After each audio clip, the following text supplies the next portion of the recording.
आप सभी भारतवासियों को मेरा प्रणाम। मैं कौशिक आज आपके सामने विषय मतदान को लेकर के कुछ चर्चा करूंगा। तो जैसा कि आपको पता है कि आज पूरे भारत में मतदान या फिर इलेक्शन वोटिंग को लेकर के पूरे देश में अफरा तफरी मची हुई है।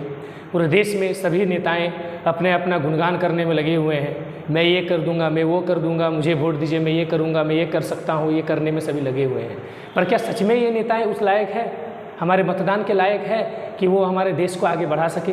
नहीं। आपको ये पता होना चाहिए कि आज हमारे भारत में कुल 70% नेता ऐसे हैं जिनको अंगूठा छाप है, जिनकी साक्षरता एकदम शून्य है, लेकिन फिर भी हम उन पर विश्वास करते हैं। क्यों? क्योंकि हमारे पास कोई ऑप्शन नहीं है, क्योंकि हमारे पास कोई उस लायक नेता ही नहीं है जिसे हम उम्मीद कर सके कि नहीं ये एक ऐसा हमारे लायक नेता है जो कि हमारे देश को अच्छे से चला सके। तो आज उसी विषय पर आज हम लोग कुछ चर्चा करेंगे। तो जैसा कि आपको पता है कि भारत में सबसे पहले मतदान कब हुआ था। देखिए, आज का विषय है मतदान वोटिंग, जिसको इंग्लिश में हम लोग बोलते हैं। तो आज़ाद भारत के पहले आम चुनाव 25 अक्टूबर कब हुआ था? 25 अक्टूबर 1951 और 21 फरवरी 1952 के बीच हुए थे, जैसा कि हम जानते हैं। ठीक है, जिसमें लगभग हमारे भारत के 17% लोगों ने मतदान किया था। कितने प्रतिशत लोगों ने? 17% लोगों ने मतदान किया था। आप जान सकते हैं कि आज़ाद भारत का पहला चुनाव उस समय हो रहा था, जिसमें हमारे आज़ाद भारत के प्रथम प्रधानमंत्री श्री पंडित जवाहरलाल नेहरू जी को पूर्ण बहुमत से उनको जीत हासिल हुई, जो कि हमारे आज़ाद भारत के प्रथम प्रधानमंत्री बने थे। ठीक है, तो उसके बाद हर 5 साल के बाद हर 5 साल में हमारे देश में चुनाव होता है, और इस चुनाव में कोई भी उम्मीदवार खड़े हो जाते हैं।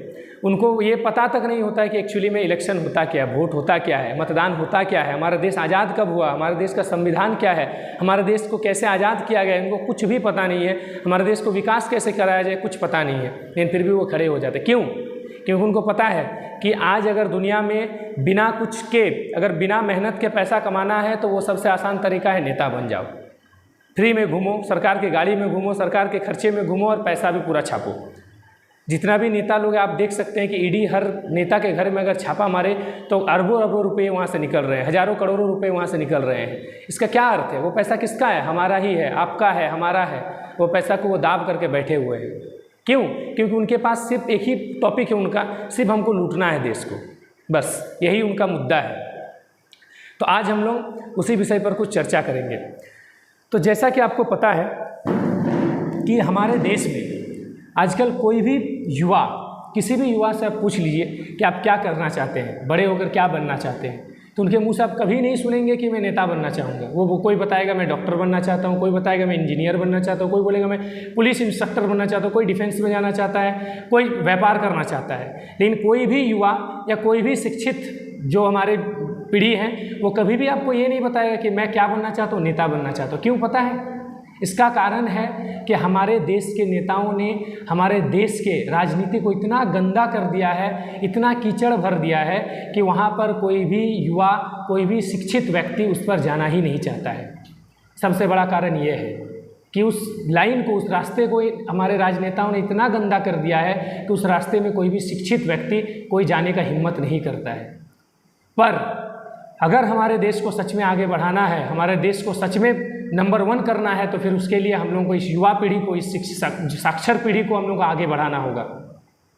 हमारे देश के आपको जानकर हैरानी होगा कि हमारे देश में स्वास्थ्य एवं शिक्षा बहुत नीचे स्तर पर चला जा रहा है। अब देख सकते हैं कि सरकारी स्कूल की अवस्थाएं क्या है, सरकारी स्कूल की स्थिति क्या है, हम खुद जा करके देख सकते हैं।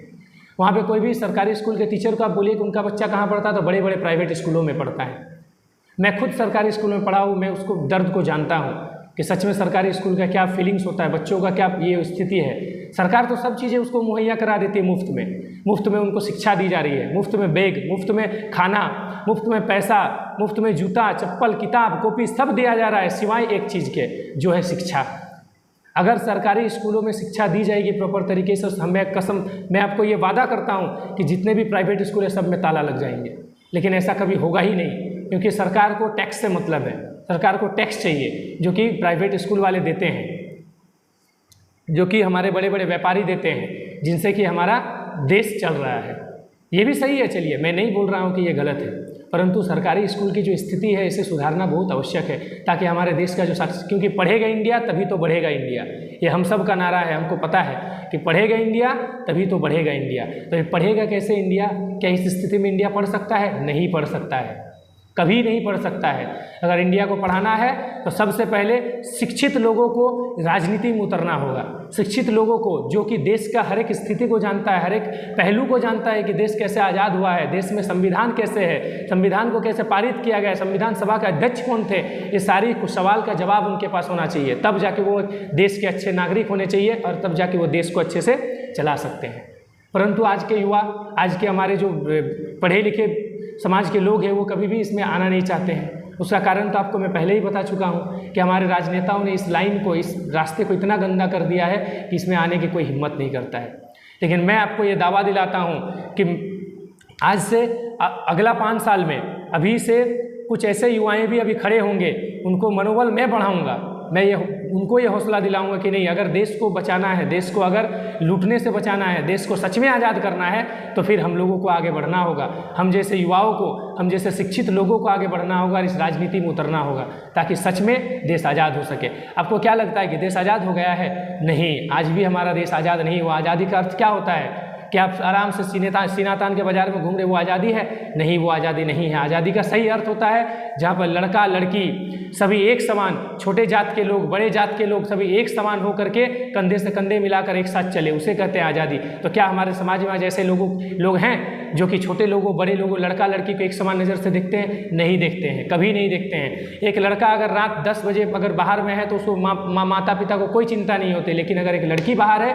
तो उसे 50 बार कॉल जाएगी, अगर नहीं आती है वो घर फिर भी तो उसे तरह तरह का बात सुनाया जाता है, समाज में लोग उनको अवहेलना करती है। क्यों पता है? यही कारण है, हमारे देश में साक्षरता जो है वो नीचे स्तर पर गिर रहा है, हमारे देश में पढ़े लिखे लोगों की कमी हो रही है, हमारा देश शिक्षित नहीं हो रहा है। सबसे बड़ा कारण यही है, क्योंकि अगर देश पढ़ेगा तो हमारे देश में मानसिकता जो है, लोगों के अंदर में जो रूढ़िवादी प्रथाएं हैं, वो रूढ़िवादी प्रथाएं धीरे धीरे विलुप्त हो जाएगी और हमारा देश सच में आज़ाद हो जाएगा। तो उसके लिए क्या करना होगा? हम जैसे युवाओं को, हम जैसे शिक्षित लोगों को आगे बढ़ना होगा और इस नेता में, राजनीति में उतरना होगा ताकि हम अच्छे से समझ करके देश को आगे बढ़ा सकें। इसी के साथ मैं अपने वाक्य को विराम करता हूँ और मैं